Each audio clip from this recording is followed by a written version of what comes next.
Jeremy here with a special episode of Comic Book Keepers. Taking some time to chat with Tom Scioli. Mr. Scioli, thank you so much for taking some time to chat with me today about your latest work, Godzilla's Monsterpiece Theater. Um, Before we dive into it, prior to this, you had two substantial biographical books covering arguably two of the biggest figures in making the comic industry what it is today, Jack the King Kirby and Stan Lee. What took you on this detour from the more traditional comic publishing schedule that you had before these books, such as your work on Godland and Transformers vs. G.I. Joe and GoBots, to these larger formats? And do you see adding any additional figures to this library? Yeah, I mean, I feel like there's room for a third one of those, like a third biographical book, most likely comics centric, about some kind of comics figure, but I haven't really figured out who that's going to be yet. Sure.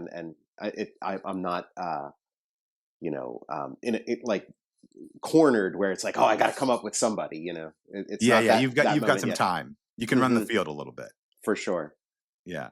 Do you have a short list? Like, are there a few names that are on your mind right now for who could be that third I person? mean, there's ones that I mean, like Steve Ditko is like the go-to one. I don't even know where I would start with a Steve Ditko book. There's not a lot out there to draw on for that.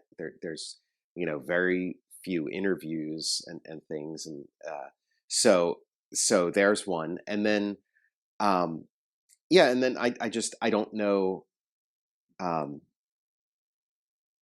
yeah, Steve Ditko. It would just be a lot to wrap your head around. I mean, it would be cool to Yeah. do, but yeah. And then yeah, I don't know. I mean, there's other people in that category. Gil Kane, um, Mm-hmm.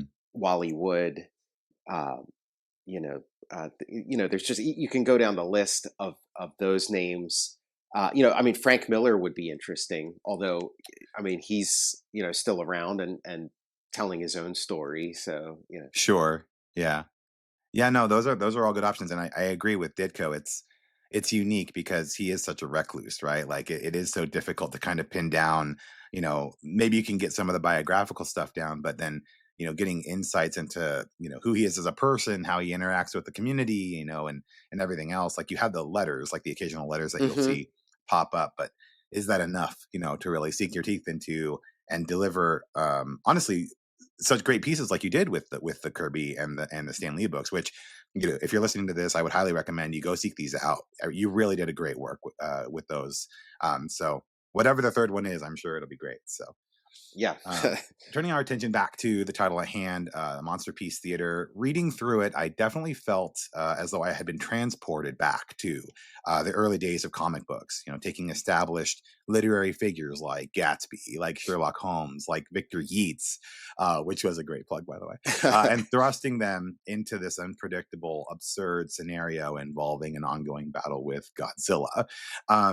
I suppose the question can seem rather elementary, as Sherlock would say, right? But seriously, what gave you this idea?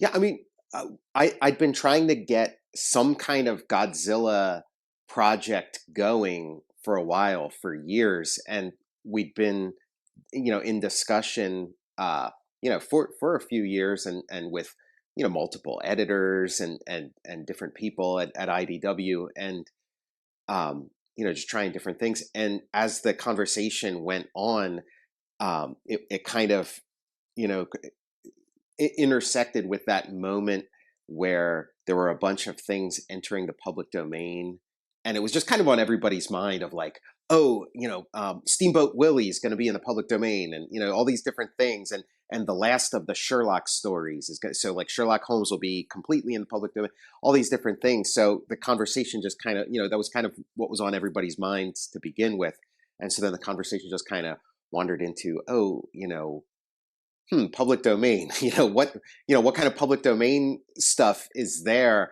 And then the wheel started turning, and I just Gatsby and Godzilla just kind of seemed like a natural pairing, and then and then other stuff just started working its way into it. You definitely you sort of made a name for yourself, right? In subscribing to the Jack Kirby style of art and storytelling, and I absolutely saw that in reading through Monsterpiece Theater.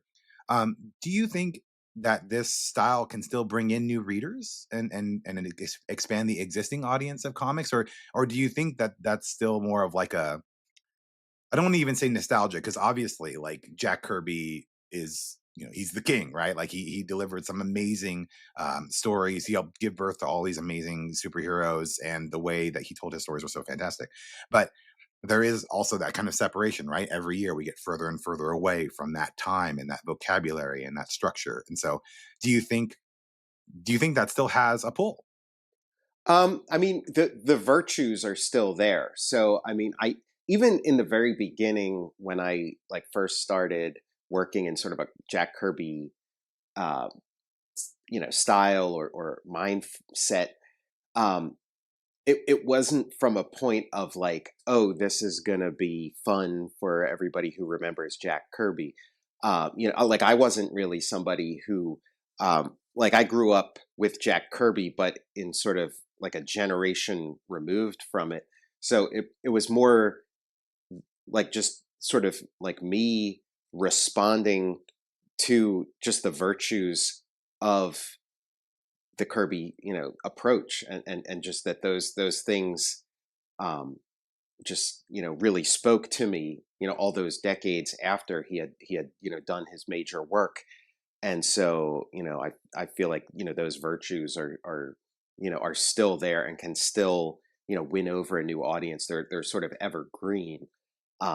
And I it's and I've sort of over the years gotten further away from sort of like the surface particulars of Kirby and just into more of just like the spirit and the the mindset, which I think is probably even more Yeah, universal. yeah, absolutely. Um, I think a lot of industry actually kind of do this, right? They find some excitement in returning to this. I always harkening back to the style of yesteryear, right? Like video games, which is another hobby that I'm really into, right? Very similar with this in terms of the charm of like retro graphics and the Hmm. simplified aesthetics, right? Like, you see a lot of these, pixelated 2D, games, and people are like, oh my God, I love this. It's so great. And it's like, but you could also do the AAA, PS5, like, all the latest hardware, latest and greatest, right? But sometimes it's seemingly done as like a kind of like a pushback, right? To modernity, to what's going on in the industry currently. And so I'm curious, like, what are your thoughts on the modern comic industry? What do you think it's doing well, and what do you think it could be doing better?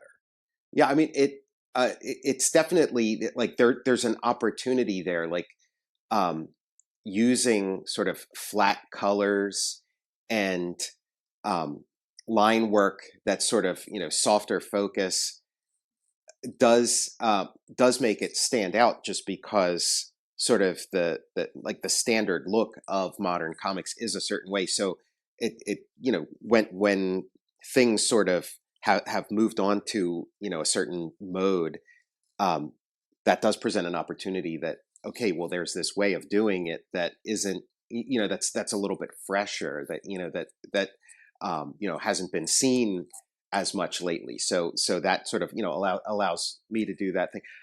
Yeah, the comic industry, it's such a broad thing. I mean, at this point, because like when we talk about the comics industry, I'm sure it's the same for you, but I tend to think of like, yeah, Marvel, DC, Image, Dark Horse, IDW, like the sort of comic book comics companies. But I mean, that's just a tiny, that's just a portion of what comics is, and there is Right. like this large, and this the Stan Lee and Jack Kirby books were published from 10 Speed, which is like a publisher sort of outside of that world, part of that larger sort of like book publishing world, which is just I think at this point towers over Yeah. what we think of as the comics industry, and that sort of comic book comics industry that we tend to think of is like so dear to my heart, and I do tend to think of that as sort of the center of the universe, and this other stuff as offshoots. But it's, Mm. it's just a little piece of. So I think like the approach that I take in the Godzilla book and in the Jack Kirby and Stan Lee, it seems a little different from what modern sort of mainstream comics are doing, but it is, I think, a lot closer if you just look at the larger landscape of comics, and then if you even go as far to like include children's books and things Mm. to in that sort of comics world, the visual vocabulary, it's definitely got a place in I there. noticed that you definitely weave in quite a few notable literary figures, right, from the early 20th century. Are these inspired by some of the works that you really stood out to you when you read them, or because you feel like they belong more naturally in the style that you're presenting in, right? This sort of like older style. Or going back to the earlier answer that you were giving, is it more about like public domain stuff, right? Like so, where does the pulling in of like Sherlock and Victor Yeats and Time Machinists and like all these things, like where does that come from? Yeah, I mean, it just when it got down to the creative work of building this story, it's just these characters just sort of start to arrive, and they just sort of made sense, and even like Victor Yates was one where it's like I had a sequence where there's a lot of biplanes and sort of World War I dogfighting. And then I thought, oh well, Yates like actually did that stuff. So Yeah, and was here's here, notable for it. yeah, Yeah, absolutely. yeah, The winged fighter, right? Yeah, yeah. yeah. So like just sort of having your antenna open and just being open to things, and some of them are like a little bit of a stretch because I mean there's that compression of the past where it's almost like it gets harder and harder to tell the difference between the 1920s, 30s, 40s, 50s, maybe even the 60s. Like maybe we'll get to a point. I mean, I've had conversations like this sometimes where it's like the movie Tron and the movie Casablanca are almost like Yeah, the you know, overlap, right? Like where's that yeah, Venn diagram overlap? Exactly. Yeah. yeah. So, but I mean, I tried to play by the rules as much as possible, but that putting Sherlock Holmes in it is a little bit of a stretch because we're in the 20s. Yeah. Sherlock Holmes is of a previous era, but I grew up on comic books, and there were Batman comics where Sherlock Holmes shows up, and he would and anytime Sherlock Holmes, like no matter what it is, if it's a novel or a movie or something, if Sherlock Holmes shows up in some era he's not supposed to be in, it's always like, oh, my diet of royal jellies help preserve my life. So I don't think it's that much of a stretch to have Sherlock Holmes in the 1920s. And then for Jules Verne, making Jules Verne a cyborg, kind of. Yeah, exactly. Kind of Yeah. that's how you can kind of stretch out the clock, right? To get some of those Yes. you're like, wait a minute, you should have been gone a long time ago. But a cyborg, that makes sense. Yeah. Like that. That's a lot of fun, and I agree. I think it would be interesting to see in the additional issues, and who knows what's to come, right? But kind of compressing that time, like you talked about, to see what other notable figures might be getting involved in this ongoing adventure. Um, Speaking of which, what about Godzilla? Like, what's your background with Godzilla? Like, were you a big fan of like the classic films? Did you really get into it like a bit later, in your life? Like, how did that come into the mix and get you really interested in bringing that figure into your work? Yeah, I mean, Godzilla just it goes all the way back to my childhood, and it's one of those things that is just there, and it doesn't like like I can't remember a time before Godzilla. There's a lot of things like that, and those are some of the things that I like to work on.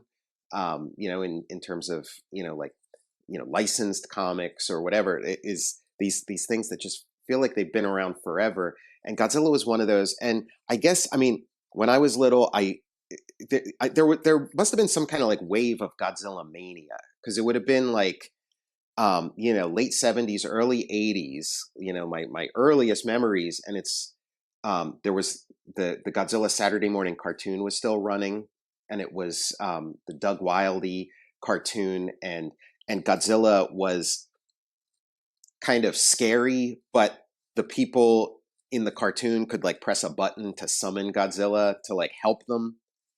Um, and Yeah, then yeah, it was that balance of like, yes, you're an enemy and you're huge and formidable and you could destroy us, but also sometimes you're cool, like yeah, they can make it happen.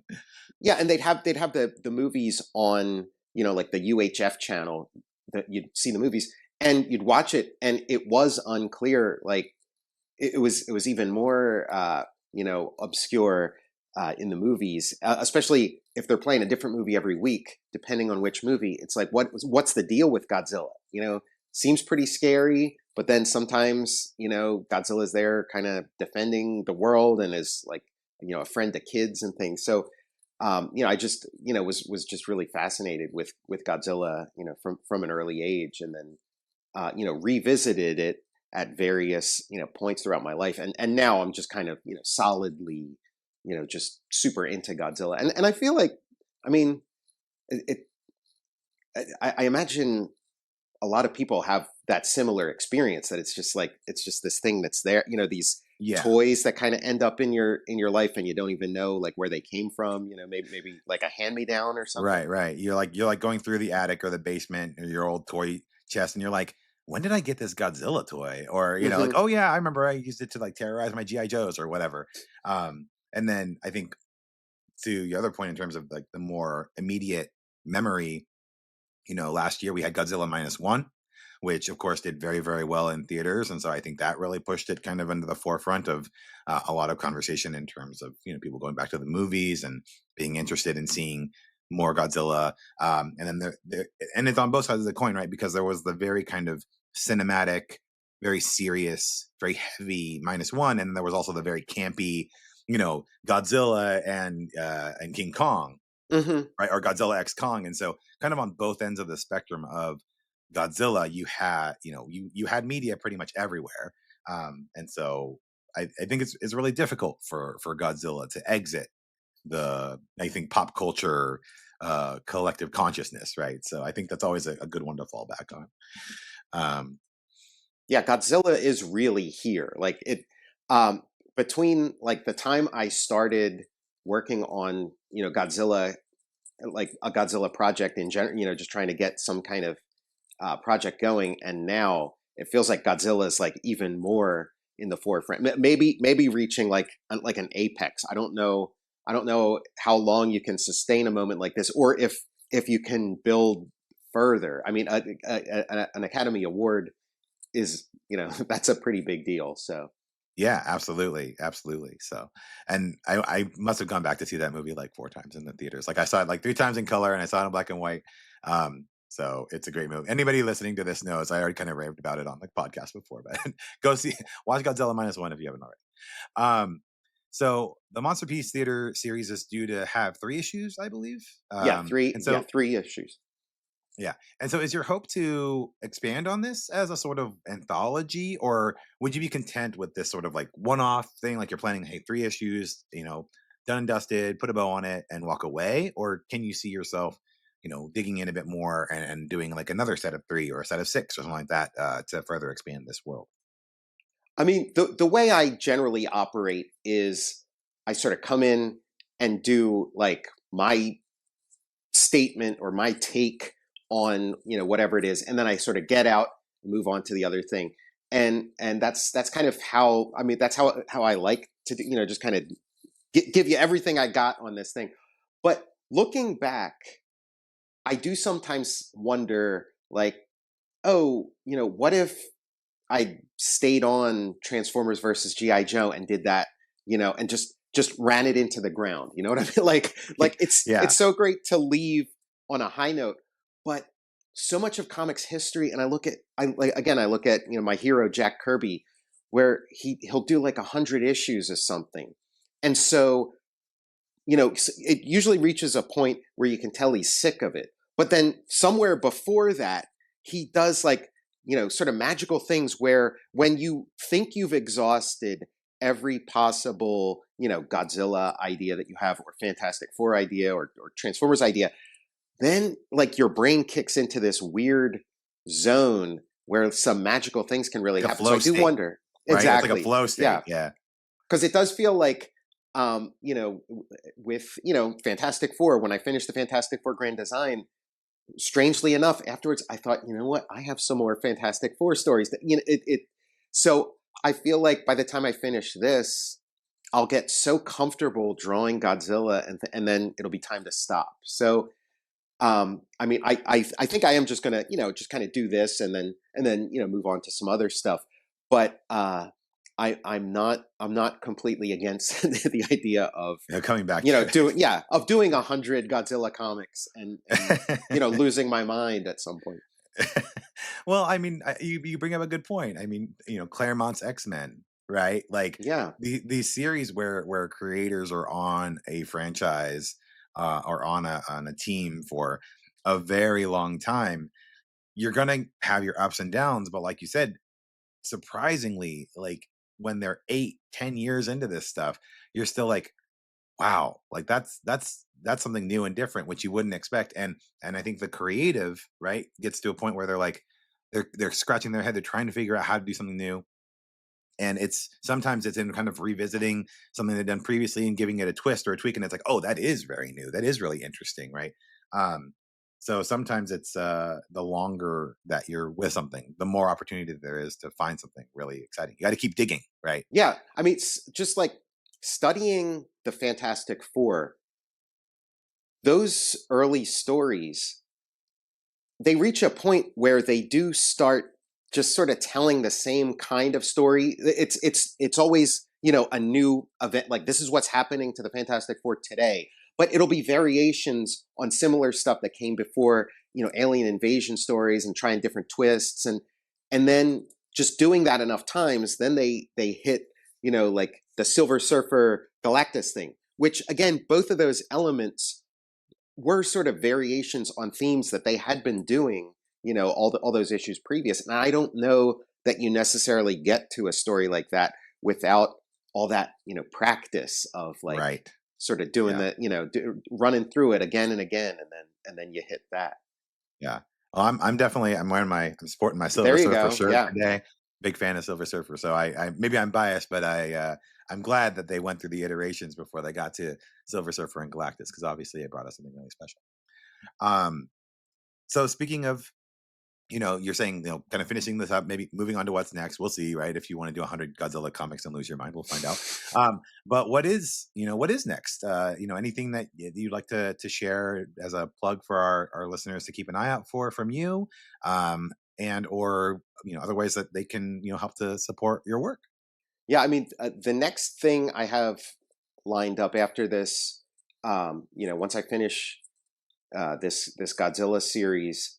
Um, the next thing should be this series that I'm doing for Image, a creator-owned series. The working title right now is Space Opera Xanadax, but it's this sort of big, far-reaching space opera that I've been working on. So that's like the very next thing I have lined up after this. And then I have a YouTube channel, the Total Recall Show, and every Friday I do Fantastic Four Friday, and review a different issue of the Fantastic Four, and I also do Thor's Day comics, which I'll be bringing back. It's all on the Total Recall Show YouTube channel. But yeah, that's everything I'm looking at for the near Awesome. future.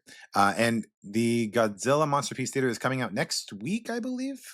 The No, first issue, or is no, it already here? no, it's coming in October. I Oh, think next October. week. Yeah, next week is like the final order cutoff. That's what it is. Yes. Yeah, So on the 9th, I believe, is the final order cutoff. So if yeah, you are a fan of Godzilla, if you're a fan of Sherlock Holmes, if you're a fan of these kind of wild early style Jack Kirby adventure that you feel like you could have picked up right off the rack back in 1952 or 55 or something like that, definitely seek this one out. It was honestly a blast to read. I can't wait to see more of it. And thank you again, Mr. Skeely, for your time today. yeah. Glad to be here. Thanks so much. Of course. Mhm.